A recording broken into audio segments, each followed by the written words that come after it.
आज हम लेके आए हैं एक महान स्वतंत्रता सेनानी बटुकेश्वर दत्त की जीवनी के कुछ ऐसे पहलू को जो जिससे आम लोग अनभिज्ञ हैं।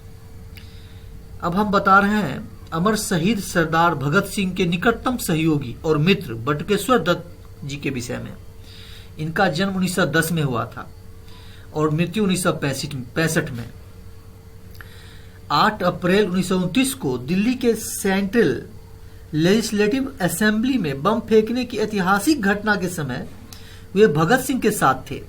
भगत सिंह को फांसी की सजा सुनाई गई और बटुकेश्वर दत्त को आजीवन कारावास की। क्या आपको पता है भारत जब स्वतंत्र हुआ 1947 को, उसके बाद बटुकेश्वर जी के साथ क्या हुआ? हाँ, भगत सिंह ने अपने इस प्यारे दोस्त को पत्र में लिखा भी था, तुम्हें आजीवन कारावास का दंड मिला है, तुम जीवित रहोगे और तुम्हें जीवित रहकर दुनिया को यह दिखाना है कि क्रांतिकारी अपने आदर्शों के लिए मर ही नहीं सकते बल्कि जीवित रहकर मुश्किल का मुकाबला भी कर सकते हैं। बटुकेश्वर दत्त ने काला पानी की सजा भोगी और दूसरी जेल में भी रहे। विडंबना यह है कि इस महान स्वतंत्रता सेनानी को आजाद भारत में जीविका के लिए संघर्ष करना पड़ा। 1947 के बाद जब आजादी मिली, उसके बाद इनको जीने के लिए, जीवन यापन करने के लिए भी संघर्ष करना पड़ा। देखिए, 23 मार्च 1931 को भगत सिंह, सुखदेव और राजगुरु को फांसी हो गई और 1947 को देश आजाद हुआ। लेकिन बटुकेश्वर दत्त जो कि काला पानी की सजा भोग रहे थे, वो उसके बाद भी जीवित रहे। हाँ, और वो आजाद भारत में पटना में रहे कुछ दिन, और वहां पर बिहार के पटना में, और वहां पर इन्होंने टूरिस्ट गाइड का भी काम किया।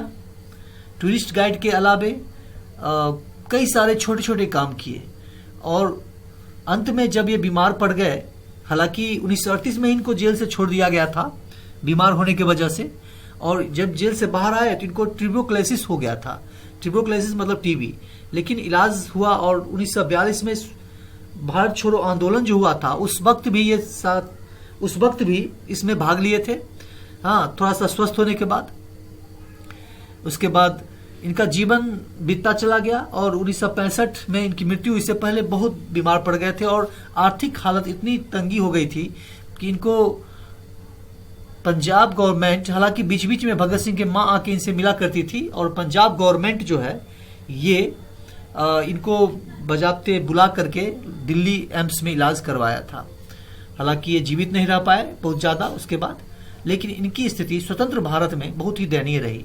अब प्रश्न यह उठता है कि एक स्वतंत्रता सेनानी जो अपना सब कुछ देश के लिए निछावर कर दिया हो, और जब देश की आजादी हुई उस वक्त उसको इस तरीके से अनदेखा कर दिया गया, जो कि भगत सिंह के परम मित्र और सहयोगी थे,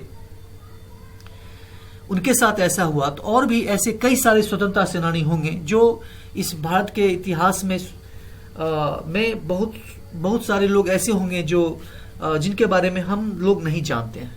लेकिन ये बटुकेश्वर दत्त जो कि असेंबली में बम फोड़ने में वो सहयोगी थे, हाँ, तो उनका नाम चूंकि हम तक पहुंचा और बहुत सारे लोगों ने अपने अपने अलग अलग किताबों में लिखा। जैसे कि जिस किताब की घटना को मैं बता रहा हूं, वह किताब लिखा है भगत सिंह के सहयोगी बटुकेश्वर दत्त के बारे में अनिल शर्मा जी ने, और उन्होंने बड़े ही विस्तार से इसको लिखा है।